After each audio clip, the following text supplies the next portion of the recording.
Right. Amitabh, stay on. We just have our guest editor here, Manish Shakhani. So let me introduce him. Manish, go ahead. Yep. Hi, Amitabh. Yeah.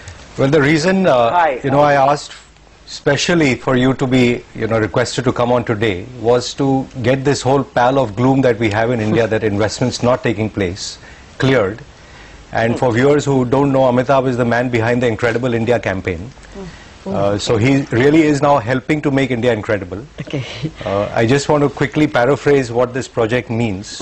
It's 7 large manufacturing enclaves across the length and breadth of western part of India. You will create, skill zones to get skill training and vocational training in. You'll create plug and play industrial townships. So clearly, like he's saying, it's not going to happen in a year or two. But a lot of the answers to regulatory clearances, getting project delays, all that gets solved because government's in the act now. And they will create SPVs at various levels to get these kick-started. Like Amitabh said, it's $100 billion investment. They've got funding from multilateral agencies, from Japan, from IDFC, IIFC. Everyone is a player in here. And therefore, this gloom that there is no investment potential in India and investment won't happen. I think, Amitabh, I'm doing part of your job on today. But, I think it is important to bring out that there is a concerted move to make investment a lot more friendly on the ground. And, surely this won't happen in 3 or 4 years. But directionally, this is what we needed to do. No, Mr. Kant, will India Inc. bite? I mean, if you put out your tenders in May, will India Inc. bite? No, I think the important thing is that when you do new cities, it's very important that you create the backbone of the city. The drainage, the sewage, the solid waste, the ICT network on the back of it. And that's the kind of detailed engineering that we've done so that India really makes a quantum jump in the quality of engineering. And this backbone of these new cities is actually being created with government funding, with long-term lending coming in from Japan. Okay. And therefore, once the backbone of cities is created, then the rest of it for private sector to come in becomes far more easier. I mean, you can't have situations like we've had in our existing cities where we bring in private players and then we start doing retrofitting of trunk infrastructure much later.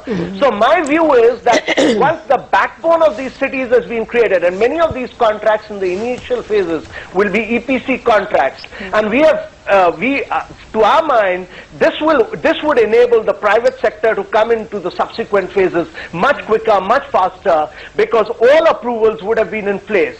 And I tell you, taking approvals for the private sector is quite a nightmare. Absolutely. I mean, we've struggled with this. We've taken about 44, 45 odd clearances within and housed them in the SPV. So that's a big challenge that we've met. And we are extremely confident that once the EPC contract to global scale and size is cracked on ground, the private sector will come in an extremely big way. And I think that will really provide the momentum to India's manufacturing, to India's urbanization. That's a very important point you made. Mr. Kant, just hold on to that. That's an important point you made because I'm going to try and relate this to some stocks as well. Manish, I want you to come in on this because like he said, to create this entire infrastructure backbone, you have direct and indirect beneficiaries in all of these sectors, power, auto, etc. Just put together some stocks or some, some pockets that would benefit from this. Well, I just wanted to conceptualize it this way. When you created one port in Gujarat with Adani, it's gone from nowhere to the largest port in India effectively today. It's a $5 billion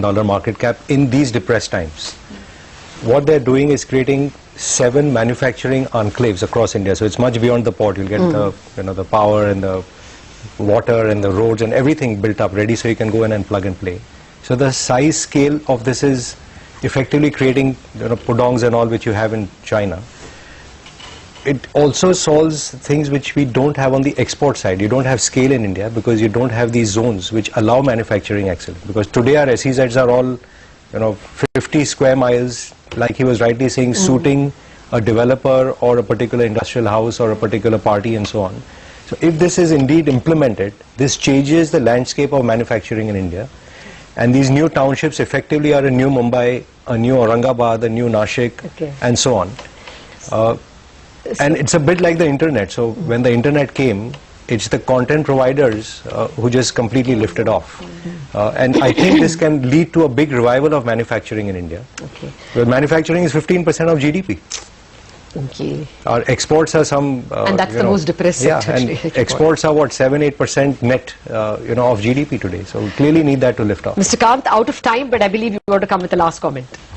I would just like to put this in a perspective, because goods produced in the northern part of India today take about 13 to 14 days to reach the ports on the western coast of India. Yeah. Once the dedicated freight corridor comes in, by the end of 2017, you will have goods reaching the ports within 14 hours.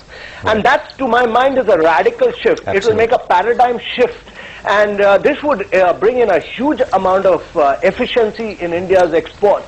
And when you have these new large manufacturing cities on either side of this dedicated freight corridor, India will make a quantum jump in manufacturing.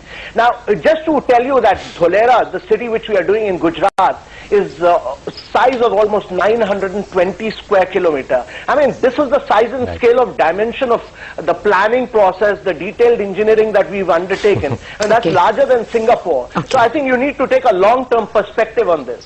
Point taken, Mr. Kant. Pleasure having you with us, and this chat with Manish Chokani certainly puts things in perspective, at least blows away some of the